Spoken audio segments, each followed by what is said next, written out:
Donc, bienvenue à ce café des éclaireuses atypiques spirituelles. La thématique du jour, c'est comment garder le focus avec sa différence atypique, sa différence d'hypersensible, sa différence de conscience, sa différence que plus on enlève des cuirasses, plus on perçoit des choses qui fait qu'après, il faut qu'on s'ajuste avec ça.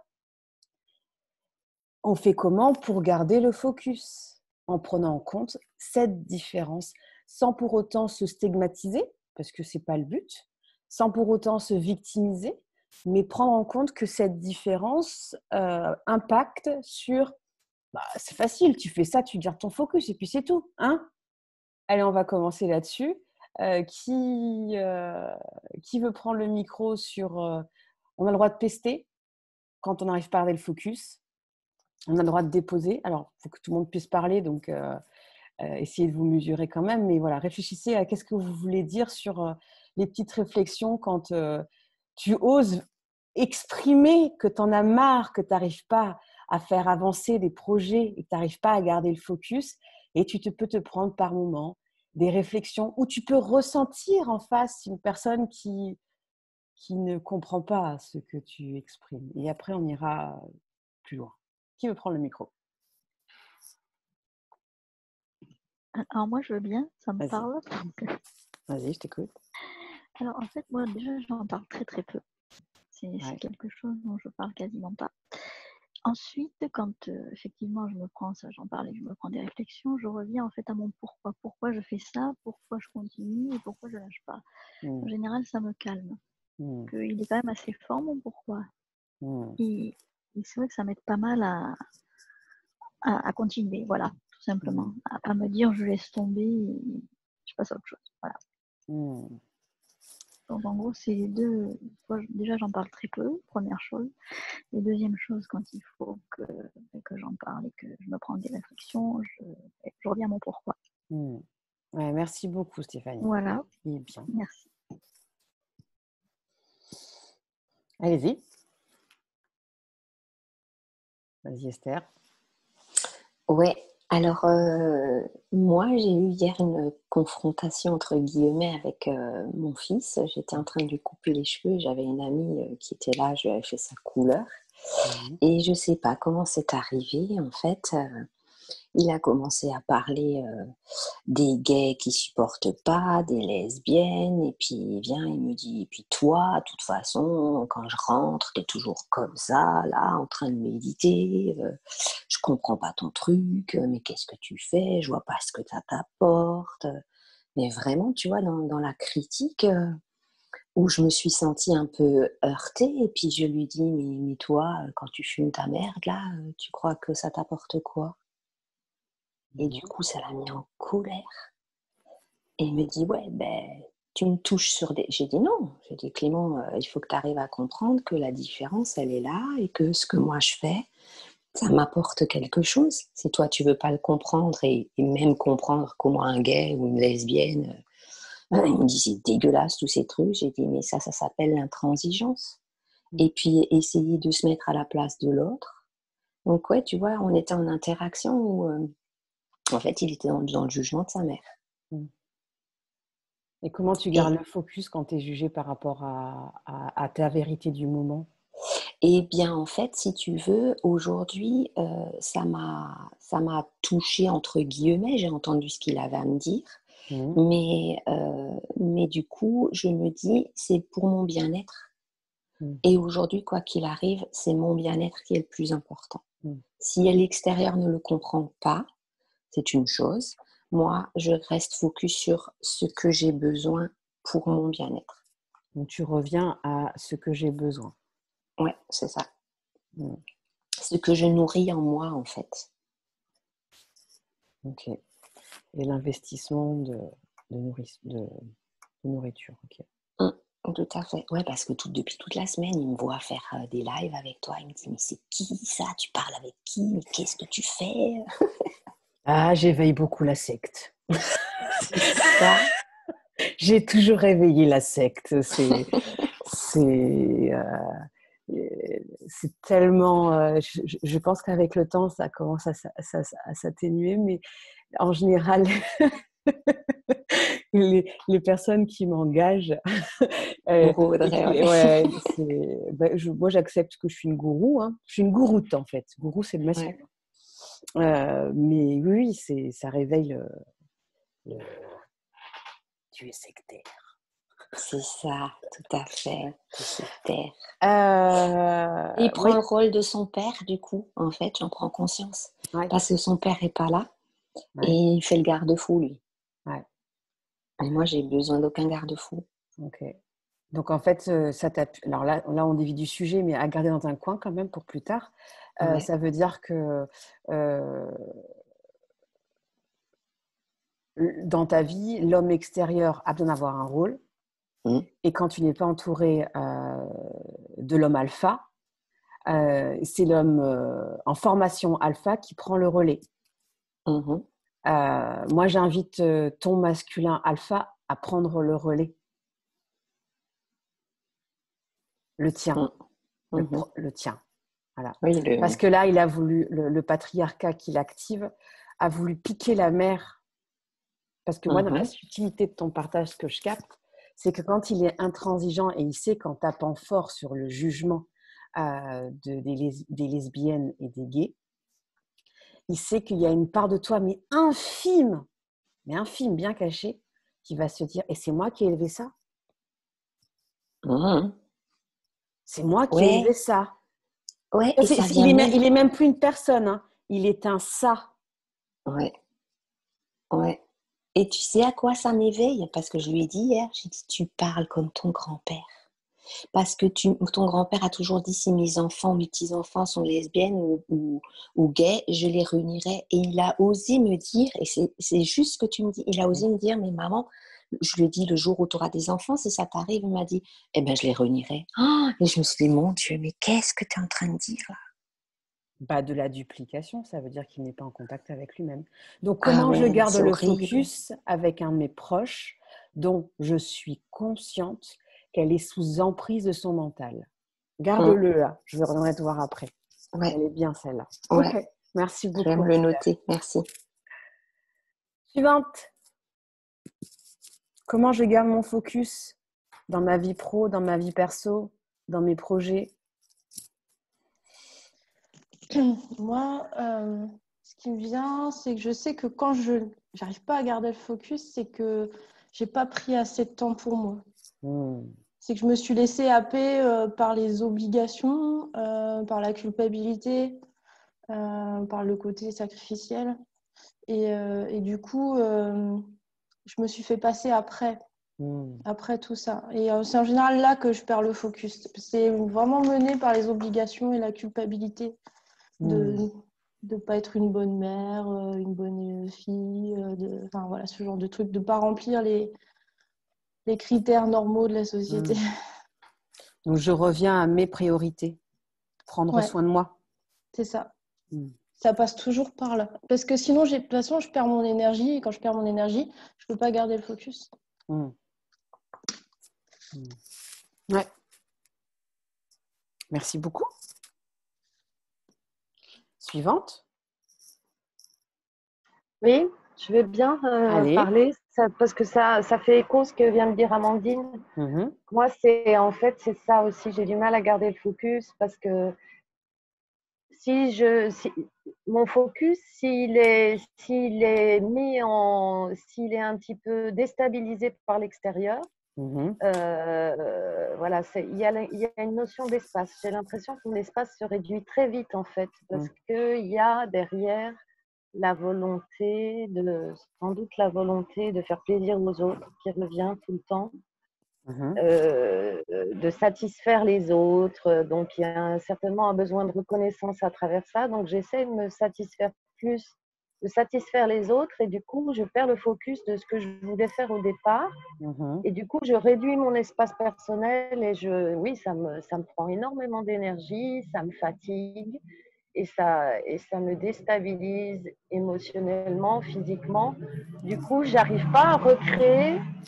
J'ai de la difficulté à retrouver cet espace, me redonner cet espace. Ça se réduit en moi, en fait. J'ai cette impression, cette sensation de quelque chose qui se réduit je me mets en position ensuite d'être dans une forme de soumission. Ouais, c'est sacrificiel, quoi, je pense. Mon fonctionnement, et j'ai du mal à réouvrir. Pourtant, je suis dans l'ouverture, mais qu'est-ce que c'est difficile face aux autres de m'imposer dans cette ouverture, de me faire confiance et de me dire, bon, ben, écoute, tu laisses tout ça, voilà, de mettre de la distance par rapport à tout ça, parce qu'en fait, ça vient me perturber profondément, quoi. Ok. Donc, la première chose que je te propose d'accueillir comme info, c'est que quand tu te rends compte, tu t'es laissé piéger par ton besoin de plaire, Ouais. Qui a pour conséquence que ton espace devient un timbre-poste. C'est sûr que respirer dans un timbre-poste, c'est un petit peu complexe. La gymnastique pour reprendre son territoire pendant qu'on s'observe, mais qu'on n'arrive pas à le reprendre, déjà, c'est faire des prières, des mantras ou des ho'oponopono. Quelque chose qui te parle à toi. Moi, je sais que quand je me vois être piégée, je fais des ho'oponopono. Voilà, c'est en attendant en fait, en faisant des ho'oponopono, faut percevoir que quand on s'est laissé piéger, on a tout isolé. Donc la lumière peut pas rentrer. Et toi, tu crois que ta lumière interne ne peut pas rayonner à l'extérieur. Ouais, c'est exactement ça. Parce que j'ai fait un rêve il y a 3 jours. J'ai rêvé qu'il y avait un serpent, on me mettait un serpent autour du cou. Quelqu'un me met un serpent autour du cou et je crie en disant enlevez-moi ce serpent, tu vois, mais je suis impuissante. Et je me suis réveillée, mais c'était la sensation, elle était horrible, quoi. Alors je après, sentais ce serpent dans mon cou. Le serpent, c'est autre chose, mais je vais revenir après sur le serpent. Quand tu te vois être dans ta bulle et que tu n'as pas encore récupéré ton espace, au lieu de te flageller, tu fais des ho'oponopono et en faisant des ho'oponopono, tu vas permettre à la puissance de vie, Dieu, appelle-le comme tu veux, la puissance créatrice, de fracturer les zones qui sont faibles pour que la lumière puisse repasser. Et après, tu bouges. Le mouvement est très important quand on s'est laissé piéger. Justement, c'est que ça a tendance à me paralyser, en fait. Ça me paralyse. Et je me vois paralysée. Et je me vois paralysée et je me sens impuissante. Je me dis, mais c'est pas possible, j'arrive pas. J'ai un moment où j'arrive pas à réagir, quoi. Catherine, il y a aussi quelque chose qui est important, c'est que comme tu te sens paralysée, tu t'attends à être paralysée après, dans les autres fois. Donc, le temps que tu es paralysée, tu continues les ho'oponopono et tu vas chercher une zone dans ton corps qui a plus de force pour pouvoir bouger. Ça, c'est la première étape. Et je vais arriver à la deuxième. Après, j'attends que Amaya et Marie-Laure fassent aussi leur feedback par rapport à ça. Mais après, je vais parler d'autre chose. Le serpent, c'est tout simplement ta Kundalini qui dit qu'elle est bloquée. Ce n'est pas forcément des attaques psychiques. Le serpent, c'est tu ne permets pas à la puissance de vie qu'elle te soutienne, donc elle te traverse. C'est les deux serpents qui montent dans la colonne vertébrale. Et du coup, ta conscience en train de te dire, mais moi, je veux bien te soutenir, mais tu dis à la puissance de vie, reste là, bouge pas. Bah, qu'à force de ne pas bouger, on t'étrangle. Donc, la prochaine, quand on aura fini, là, je vais continuer sur la thématique du jour, mais essaie de mettre tes mains sur ta gorge en disant non, je remets ma puissance de vie, ma Kundalini dans mon corps. Et particulièrement, tu mets ta main sur ton pubis et sur ton sacrum et tu te dis dans ma sécurité. Parce que génération qui a expérimenté beaucoup de choses, patriarcat qui tasse-mate la gueule, une femme qui a une Kundalini qui circule vachement bien, ça rassure pas l'entourage. Néanmoins, on s'en fout. Ok ? Ok. Allez, je vais prendre une autre personne. Bois bien de l'eau. Ouais, merci. Marie-Laure, comment tu gardes le focus ? Si tu veux parler. Oui. Je m'assois. Comment je garde le focus ?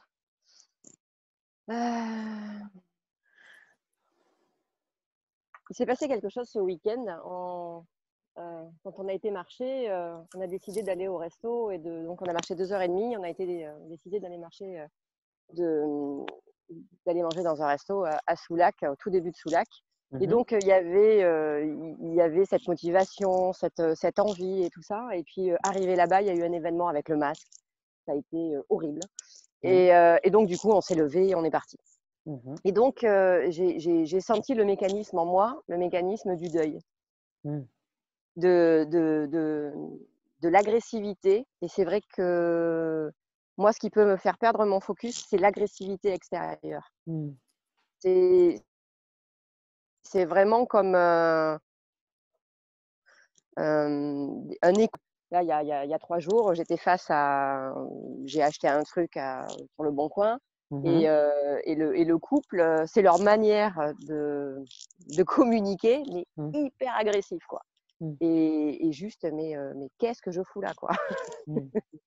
C'est waouh. Donc c'est la distance, c'est voilà. Je sais pas si c'est très clair ce que je dis, mais alors on entend surtout que tu as tendance à juste perdre ton focus quand il y a une énergie autour de toi agressive, oui, visible ou invisible, et que tu es en train de faire des pourparlers intérieurs sur comment je garde mon focus, parce que avec l'extérieur qui choisit d'expérimenter de l'agressivité. Je dis bien choisi.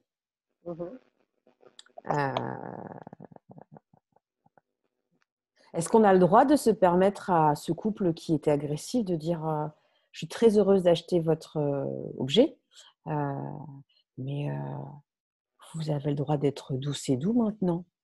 C'est qu'un achat. Toi, est-ce que tu as le droit d'invoquer ton timbre de voix qui te correspond au lieu que tu dois te suradapter pour être en lien avec eux et te protéger? Oui, j'ai le droit. Est-ce que j'ai envie? Ça, c'est autre chose. Intéressant. Est-ce que dans le j'ai envie, ça cacherait surtout on ne sait pas comment l'autre pourrait agir? Oui, il y a quelque chose comme ça, effectivement. Et puis d'expérience, je n'ai pas forcément envie de perdre mon énergie. Je préfère prendre l'objet et puis m'en aller.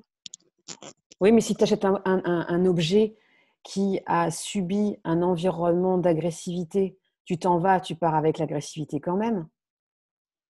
Oui, mais après, si tu veux, il y a tout un nettoyage que je fais. Oui, mais si tu veux, j'entends. C'est pour ça que j'ai bien compris. Tu vas nettoyer tout. Mais si dès le moment au moment où on te transmet l'objet, tu coupes en disant non, moi je le prends, j'ai pas à me prendre 2 heures pour nettoyer l'objet, quoi. Si tu me le vends, tu t'apaises de suite. Sinon, je ne te l'achète pas. Oui, par rapport à tout ce que je t'ai dit, je comprends ce que tu dis. Mais pour le moment, c'est compliqué. Non, c'est pas compliqué. En fait, je l'ai acheté par le biais de quelqu'un. Enfin, bon, bref. On s'en fout des détails, c'est juste voilà, mais en tout cas, c'est vrai que l'agression extérieure m'affecte. Ok. Je me souviens que la première fois que j'ai senti ça, c'était le premier petit ami que j'avais. On est parti à Lille pour la Noël chez ses parents. Et ses parents se sont engueulés, mais quelque chose de jamais j'avais vécu ça, puisque moi j'ai vécu dans un environnement où mes parents ils s'engueulaient pas. C'était chacun bon, voilà, c'est pas la peine, je discute pas. Voilà, c'est plutôt ça. Et donc du coup d'avoir vécu ça, mais waouh, c'était mais je voulais être une souris, me mettre dans un coin et qu'on me foute la paix, quoi. C'était trop d'agressivité, trop de. Donc tu es en train de me dire que ton focus peut être facilement maintenu si tu as un environnement de paix. Ce qui veut dire que si l'entourage autour de toi est en train d'expérimenter autre chose que de la paix, de la sérénité, de l'harmonie, tu te fais avaler. En tout cas, ça me demande beaucoup d'énergie pour stabiliser à l'intérieur. Ouais. Ok. Même si tu te focuses sur ton pourquoi? Je pense que ça devrait passer. Ok. Donc finalement, la manière où tu peux reprendre ton pouvoir, c'est quand tu revendiques que ton sentiment, ton émotion doit primer dans ta vie plutôt que celle de l'autre. Exactement. Revendique. Revendiquer, c'est invoquer. Oui. C'est plus oui. fort, c'est-à-dire que là, c'est pas juste je souhaite. C'est oui, plus oui, fort que je veux. C'est tu vois, je réclame maintenant que mon émotion soit en ma faveur.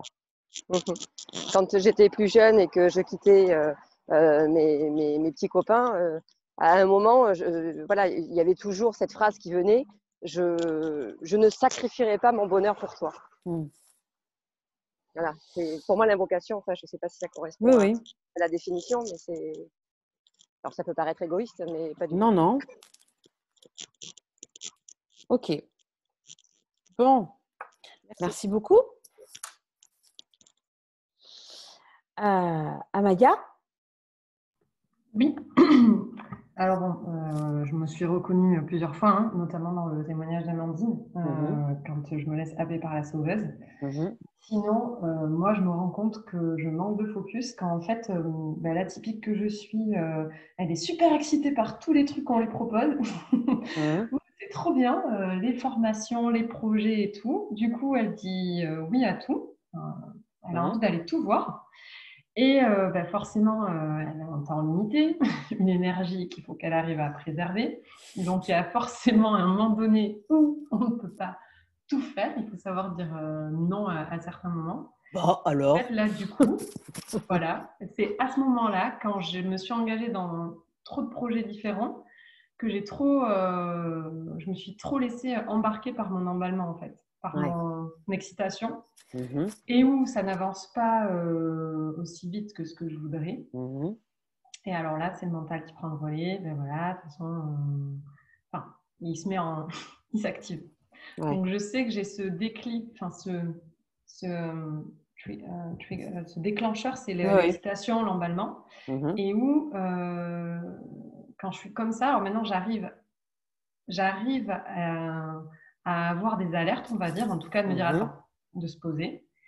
Et quand j'y arrive pas suffisamment en amont et que le mental s'emballe, là, moi, c'est l'écriture. C'est l'écriture et je vide tout ce que le mental a à me dire. Voilà. Et où, en fait, je dis non a posteriori au projet. Ou en tout cas, j'adapte mon implication dans les projets en fonction de ce qui est bon pour moi. Ok. De toute façon, tout atypique touche à ce que tu viens de verbaliser. Oui. Je suis la dernière à avoir parlé, donc en fait, l'atypique, par principe, dès qu'on lui propose quelque chose qui va vraiment le nourrir, dire non.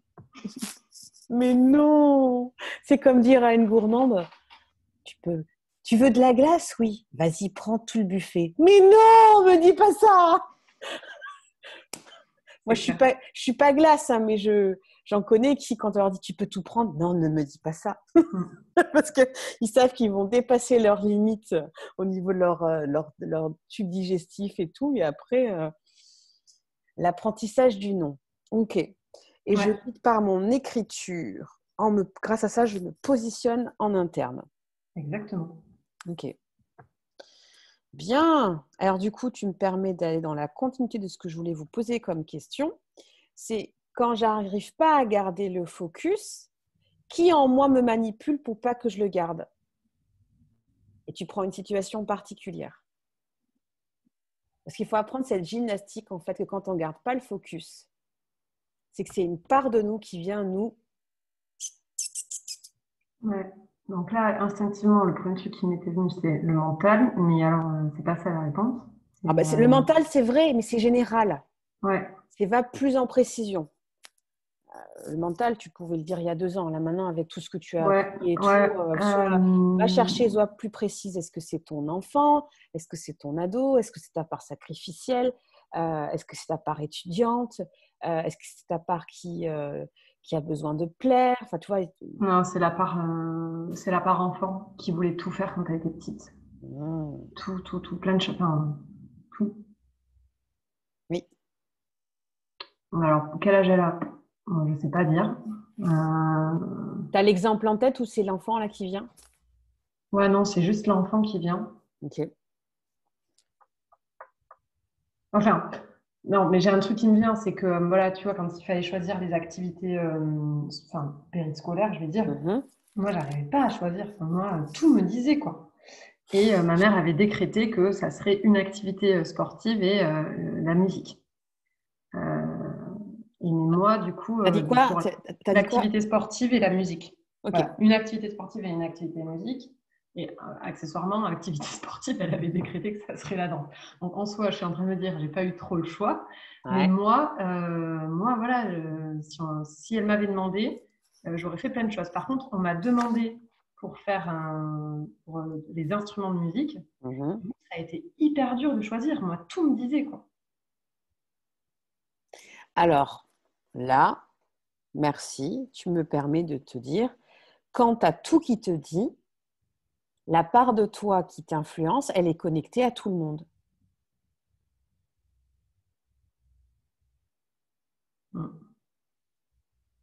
J'adore sa réponse tout à fait. Ça veut dire, hey, merde, j'ai vu. Ça veut dire qu'elle va reprendre le pouvoir à Maya. Le mental, il n'aime pas. Donc attends, parce que là, oui, il n'aime pas. Et du coup, alors attends, donc quand j'arrive pas à choisir, c'est que je ne suis pas connectée à moi, mais que je suis connectée avec les autres. En fait, quand tu n'arrives pas à choisir, c'est que tu es connecté à une part de toi qui est connectée à plein de monde. Ouais, okay. Et c'est souvent de l'enfant, là, par contre. Ah ouais, j'ai le cœur à 10 000. J'ai un truc qui monte. Mais ok, d'accord. C'est l'enfant qui veut plaire. On en revient au socle de sécurité. Hein. On en revient à la part de nous qui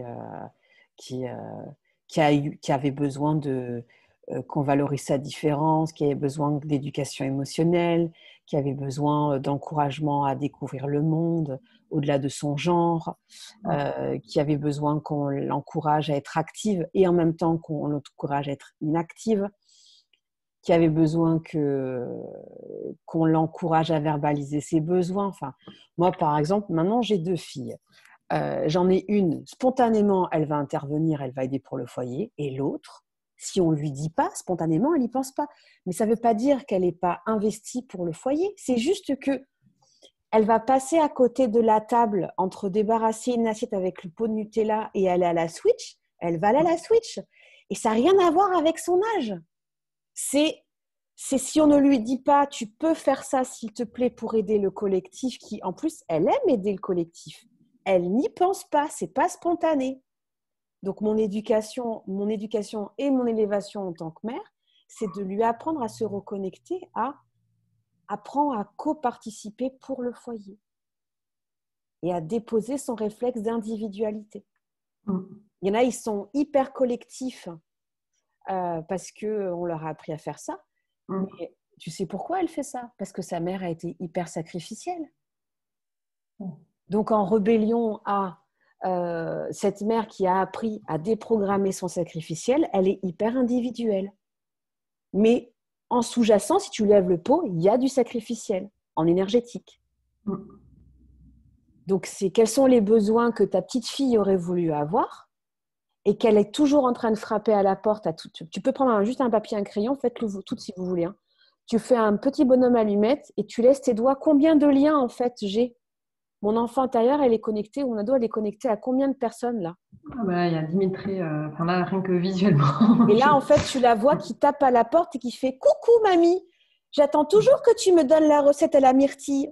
Coucou, papy, tu m'avais promis un tour de brouette pour aller voir les poules et aller voir les lapins. On y va ?» Non, mais Ah non, mais ça me parle, mais… Et en fait, il faut aller la prendre par la main en disant « Mais oui, mais ma chérie, papy et mamie, ils sont passés à autre chose. » Et puis, si elle ne le sait pas, tu peux me dire « Ils sont décédés. »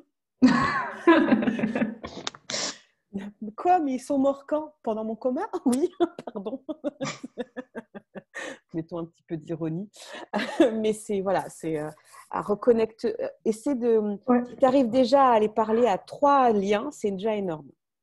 Ok? C'est bon pour toi? Merci beaucoup, Audrey. Ouais, avec plaisir. Oula. Après, Amandine, tu m'as marqué, c'est la mère sacrificielle et l'ado qui veut plaire pour être aimé. Pareil, je t'encourage à aller voir l'ado qui veut plaire pour être aimé. Elle est connectée à quelle porte, en fait? Elle frappe toujours à quelle porte? L'adolescence, c'est le moment où tu acceptes que tes parents ou ceux qui ont été tes figures parentales sont limités.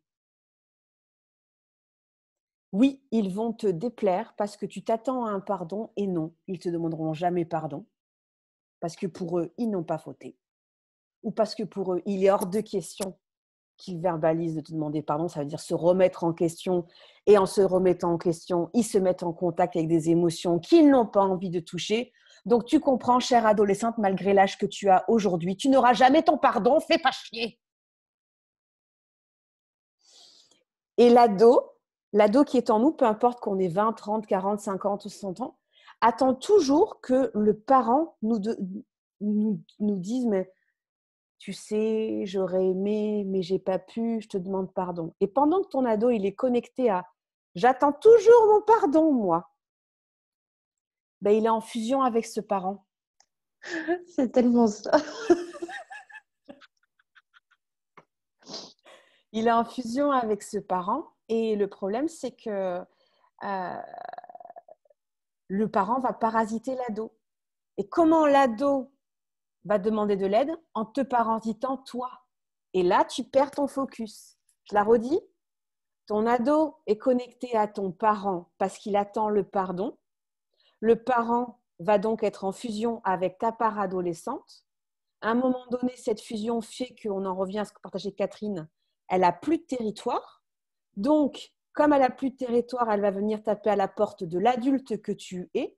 Et donc, tu vas te sentir parasité par ton adolescente. Et donc, à ce moment-là, tu perds le focus sur ta vie d'ici et maintenant.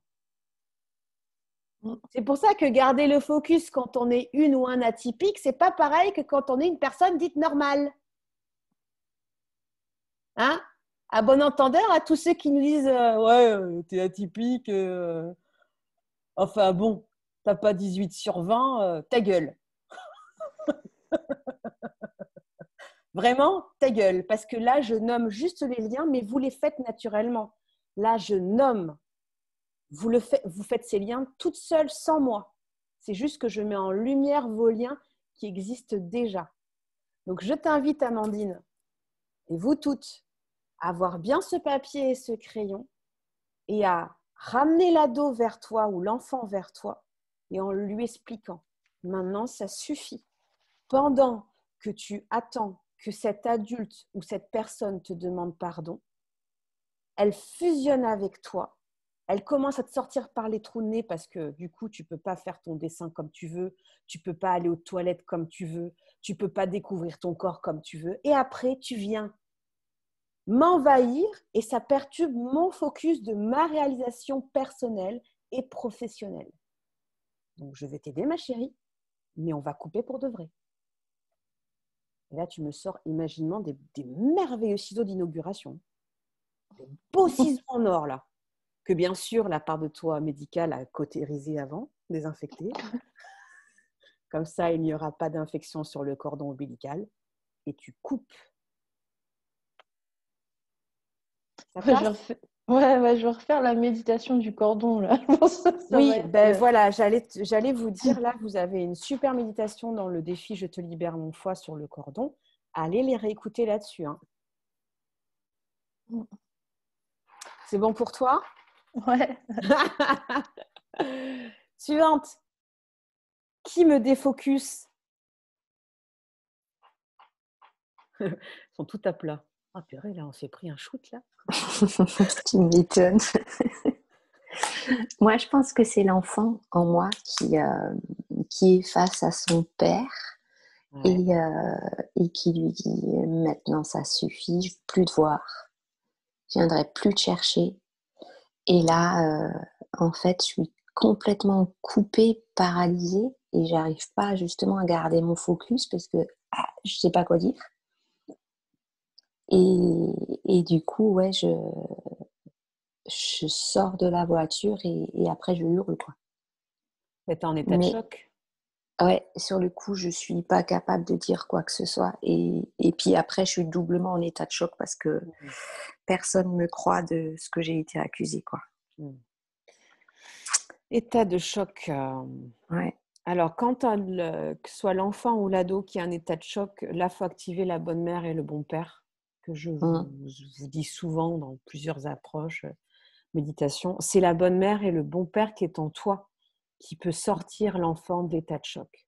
Parce que l'enfant de l'état de choc, il est toujours bloqué dans cet espace-temps et il attend que la bonne mère et le bon père, les deux en même temps, ça peut être aussi, viennent l'extraire de cet espace-temps où on passe de état de choc à état de paix. Mais pour amener ton enfant qui a toujours connu l'état de choc à l'état de paix, il faut que toi, l'adulte, tu apprivoises le fait que ton enfant peut goûter à l'état de paix. Pas que tu veux, Il y a une différence entre le je veux. Il faut l'intégrer. C'est se permettre d'envisager que mon enfant qui a vécu un état de choc, mon ado qui a vécu un état de choc, je le prépare à la transition vers l'état de paix. Ouais, et puis c'est drôle ce que tu dis parce que souvent ça revient cette phrase. Ce que j'ai envie de se retrouver, c'est la paix en moi. Donc ça corrobore complètement. Mais comme mon référentiel parental n'a jamais été soutenant, j'apprends toute seule, quoi. Quand on a par contre des états de choc comme ça très forts, ce qui marche bien, c'est le MDR. Ouais. Donc, après, je peux faire des soins. Donc là, on va... mais c'est le MDR sur un cas spécifique, un état de choc comme ça traumatique. Ça va déprogrammer l'amygdale. Donc l'amygdale, c'est la glande qui est dans ta tête, donc qui est là. C'est l'amygdale qui est la porteuse de mémoire de l'état de choc. Ben ouais, elle est tout le temps en mode et elle augmente en x4, x5 quand elle anticipe qu'on va revivre un état de choc. Et c'est ça qui fait qu'on est défocusé. Est-ce que tu as vécu, et marquez-moi si ça vous est arrivé dans le chat, des fois où tu t'es senti perdu, tu as osé appeler à l'aide et au lieu qu'on t'aide, on t'a crié dessus? Ah, ça a coupé, j'ai pas compris. Intéressant. Est-ce que tu as déjà vécu des situations où tu t'es perdue, petite ou ado, tu as osé demander de l'aide et soit on t'a pas répondu, soit on t'a crié dessus. Ou alors en rentrant à la maison, tu as raconté que tu t'es perdu, on t'a crié dessus. Non, non, j'ai pas de souvenir. Okay. Parce que ce qu'il faut savoir, c'est que quand on est perdu et qu'on est en contact avec de l'insécurité propre de l'atypique, on bascule en mode panique. Et quand on est en mode panique, l'amygdale augmente entre 1 à 4 fois. Donc, tu ne peux plus avoir des pensées dites normales. Et on peut se croire bête. Alors qu'en fait, le cerveau est en mode minimal parce que tu es en panique. Et l'état de choc, c'est la panique. J'avais un père et du jour au lendemain, on me dit qu'il ne sera plus mon père. Mon référentiel, c'est que pour pouvoir être un enfant qui va devenir un adulte et qui grandit bien, il faut que j'ai mes deux parents. J'aurais besoin qu'on me dise ça va aller. Tu vas pouvoir pousser, grandir confortablement, même si j'ai un parent manquant. Oui, personne ne me le dit. Oui, en plus, là, le parent donc il y a le parent manquant et le second parent qui est là, et il est complètement absent parce que lui, il est OK avec ce que l'autre parent dit. Il remet en doute ce que moi je viens de dire, quoi. Donc, il n'y a personne. Donc là, on est sur cette histoire traumatisante, peut venir me perturber mon état de focus pour des situations qui n'ont rien à voir avec le décor, parce qu'en fait, c'est un appel à l'aide de ton enfant intérieur. Là, c'est pas je te remets à ta place, c'est là, j'ai besoin que tu guérisses la plaie. la différence. Ok? C'est bon pour toi? Ouais, merci. Merci. Qui veut prendre le micro? Alors, moi, je veux bien. Vas-y, Catherine. Oui, tout ce que tu as dit, ça m'a beaucoup parlé. Quand tu as dit, moi, ça me connecte à l'enfant, à mon enfant intérieur qui est étouffé et brimé, puisque je l'ai vraiment ressenti. Tout à l'heure, j'avais des pleurs. J'ai ressenti toute cette souffrance, en fait, qui a été, que j'ai pas extériorisée. Enfin, je sais pas si je l'ai extériorisée, mais en tout cas, elle s'est engrammée. Et en fait, quand tu as dit j'attends à l'extérieur le bon père et la bonne mère, et j'ai senti ça dans cette souffrance de l'enfant, j'ai senti vraiment comme un regard tourné vers l'extérieur qui attend qu'effectivement ça vienne de l'extérieur, cette solution, bienveillance. Et, ouais, je pense que il y a des parts de moi qui sont tout le temps là-dedans, et en fait c'est ça qui coince parce que ça vient pas de l'extérieur. Enfin, quelquefois oui, mais souvent c'est pas le cas. Donc c'est comme si j'étais bloquée aussi dans l'attente. Mon enfant intérieur est bloqué dans cette attente, je sens. Bah, c'est normal et c'est pour ça que j'ai créé l'éveil, reconnexion &Co.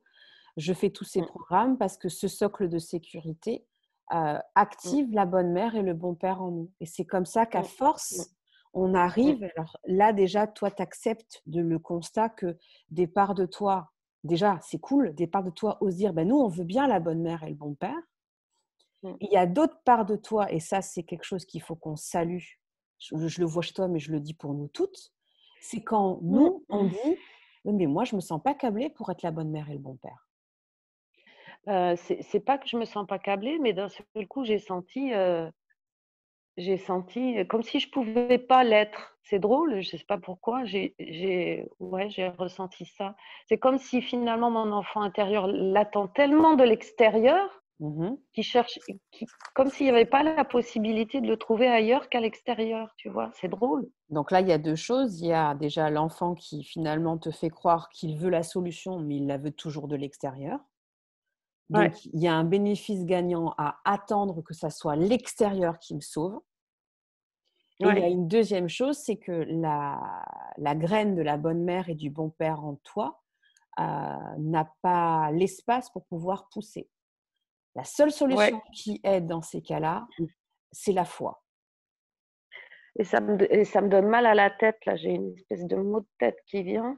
Ben oui, la foi, le mental, il n'aime pas. Parce que la foi, c'est ni moi, ni les filles, ni toi. C'est la puissance de vie.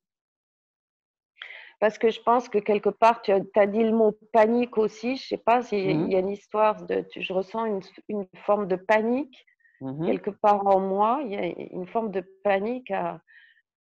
C'est comme si je me disais, est-ce que je peux vraiment être la bonne mère et le bon père? Tu vois, comme s'il y avait aussi un… c'est normal. Ça peut pas venir de moi. Je sais pas, j'entends ça quelque part. Ça peut pas venir de moi, comme si j'étais pas capable d'être le bon père ou la bonne mère, ou tu vois. Oui, mais c'est une croyance. Il n'y a pas de bref. Hein. C'est une croyance qui nous est diffusée très fortement.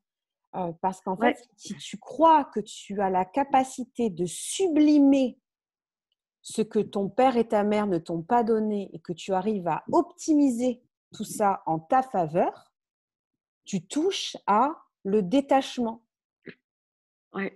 Et le détachement, tu vois, ça… Le détachement, ça veut bien dire ce que ça veut dire. Ça veut dire tu n'es plus attaché à l'autre. Et comme une société qui nous impose des liens d'attachement,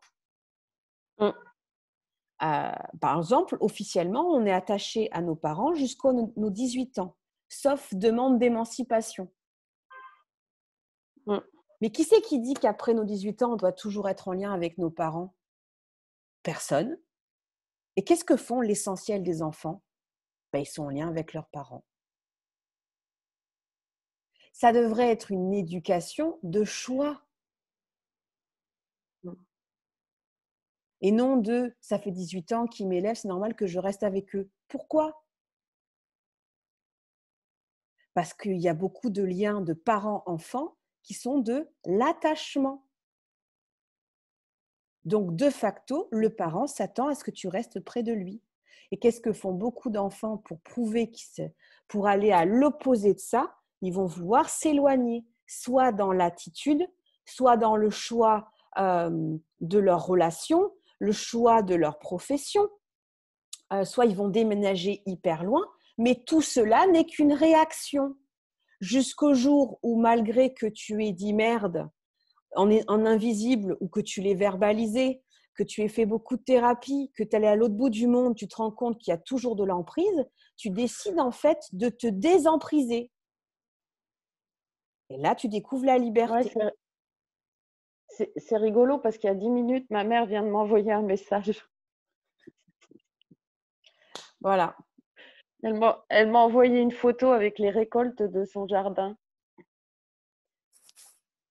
L'avantage du détachement avec les parents, c'est qu'après, on choisit de nourrir le lien et du coup, on n'est pas en attente. Je vous rappelle à ce que je vous ai partagé tout à l'heure, sur Ouais.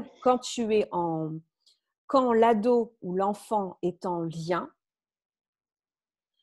il ramène tout ça en fusion dans ta vie d'aujourd'hui. Du coup, toi, on garde le thème du jour, tu es défocalisé sur ton thème. Là, en ce moment, depuis aujourd'hui, hier aussi, j'ai mon ex-mari qui m'envoie un message. Il ne le fait pas souvent, mais c'est marrant. Ça résonne bien avec ce que tu dis par rapport à l'attachement et au détachement, parce que ça prouve bien que tu es en cours de c'est détachement. venu me chercher. Ça prend c'est bien venu la me tête, chercher. Mon ex-mari m'a envoyé une photo de la jardinière qui est sur la tombe de notre fille avec des fleurs. Il faut le faire quand même d'envoyer ce genre de photos. Il m'a envoyé ça hier et aujourd'hui, c'est l'anniversaire de notre mariage. Le jour d'anniversaire de notre mariage, c'est aujourd'hui. Il m'envoie ça la veille. J'ai l'impression vraiment qu'on vient me chercher, quoi, tu vois. Alors, pour t'aider déjà, officiellement, vous êtes encore mariés ou séparés ou divorcés? Non, on est divorcés depuis 4 ans. Alors, déjà, dans ton vocabulaire, par amour pour toi, tu vas fêter ton anniversaire de divorce maintenant. Ouais, je tremble de partout. Ah bah oui, trembler, ça veut dire qu'il y a une transformation mise à jour. Et c'est aussi, je contiens ma puissance parce que si je la libère, mon Dieu, quel ouragan je vais larguer sur les autres. Donc, tu vas pouvoir dessiner. Je t'invite à boire beaucoup d'eau. Je vais faire un petit peu de bol de cristal parce que je vois que le temps file. Et moi, normalement, je devrais raccrocher avec vous à 10h. Il est 10h04, donc je suis en retard sur mon planning. D'accord, merci. Avec plaisir. J'ai lu, Esther, ce que tu m'as écrit. Ouais, c'est la permission, en fait, de décristalliser ce qui s'est figé en toi. Donc, sans prendre les détails de ce que m'a écrit Esther, quand on vit une panique paralysante, ça fige à l'intérieur, ça cristallise l'histoire émotionnelle et ce qui peut par moments nous défocaliser sur ce qu'on vit dans le ici et maintenant, c'est quand on a des remontées d'histoire émotionnelle. Parce que la vie très bien faite, si l'esprit estime que tu ne peux pas tout nettoyer d'un coup, il te l'amène par saison. D'où l'intérêt dans la saison descendante, donc l'automne, et la saison remontante, le printemps, de nettoyer en conscience son corps pour permettre au corps de laisser partir les histoires d'émotions qui sont été cristallisées. Parce que nous sommes des oignons. J'aimerais vous dire que nous sommes des pommes, mais malheureusement, nous sommes des oignons avec des couches. Je peux te le dire que moi, quand je ressors des couches, il y a des parts de moi qui font « Oh putain, mais un jour, je vais pouvoir m'en sortir !»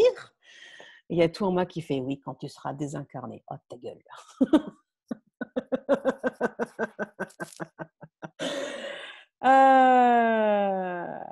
Ok. Qui n'a pas parlé là? Tout le monde? Parce que là, ça va vite. Bon, on va faire avec quoi vous partez et puis je vous fais sonner le bol. Ça vous va? Allez. Prenez le micro ou écrivez-moi dans le chat avec quoi tu repars. Allez, vas-y.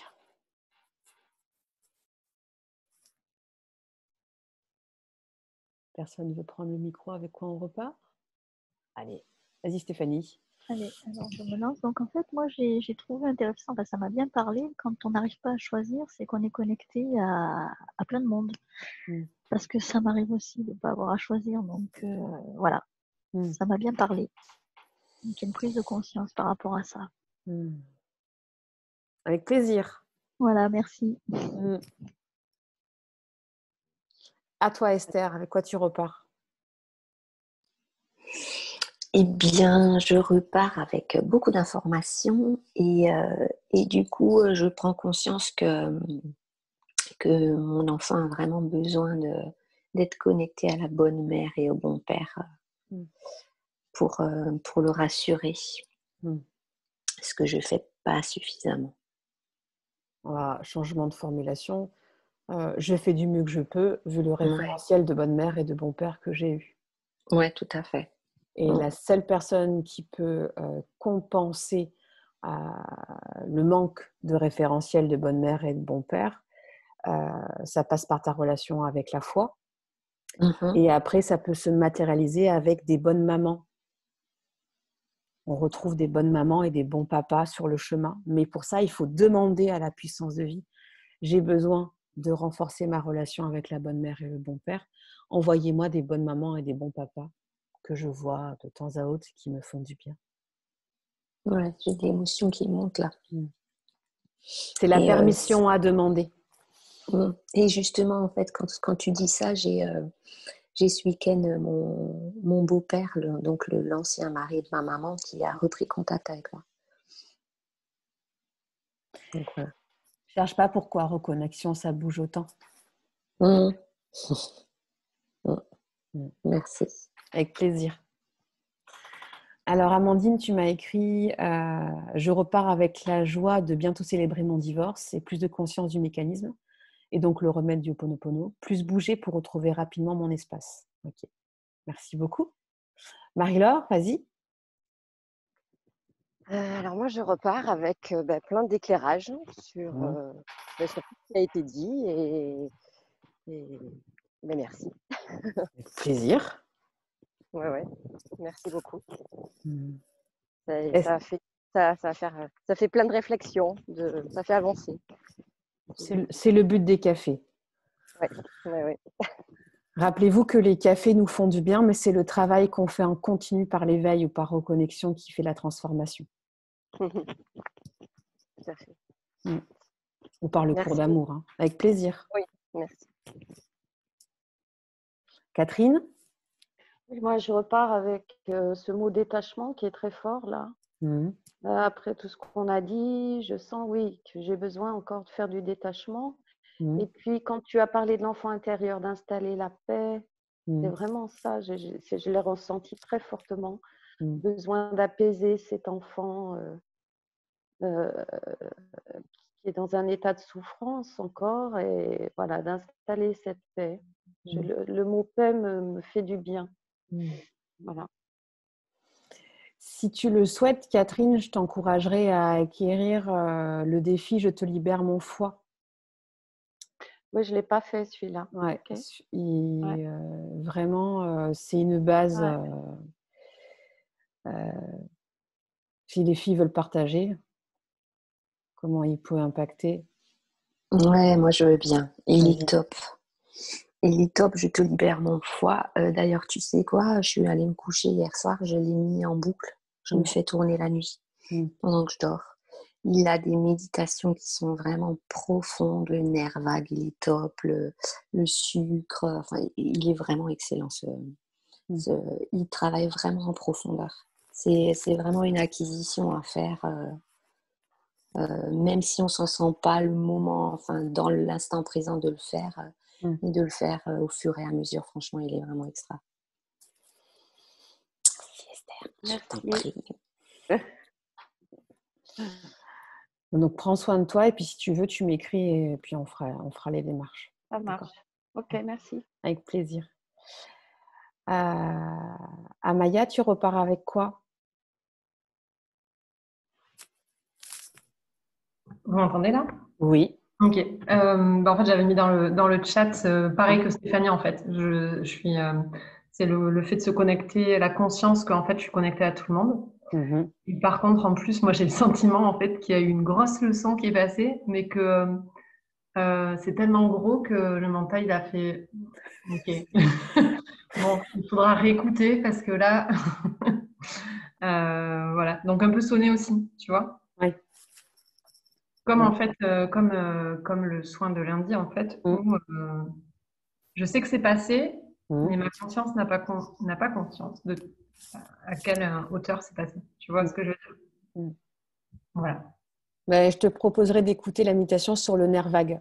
Oui, ouais, complet, c'est clair. Pour proposer un bel apaisement et une belle douceur là. Parce que vous avez toute la boîte crânienne qui bosse fort là quand même. Certaines, c'est plus robuste que d'autres. Et tu sens que ça... et après, moi, je me sens appelée... Alors, je vous fais une promesse, je ne sais pas quand j'aurai la livraison, mais je me sens appelée à créer une méditation soignante sur accompagner l'enfant qui a vécu un état de choc pour aller vers l'état de paix. Ça ne pourra pas enlever le trauma même que l'enfant aura vécu, mais ça pourra habituer votre esprit à switcher il a le droit de quitter l'état de choc pour aller vers l'état de paix. Voilà. Bon, allez, je fais sonner le bol et puis on se quitte. C'est bon pour tout le monde? Allez, ouf.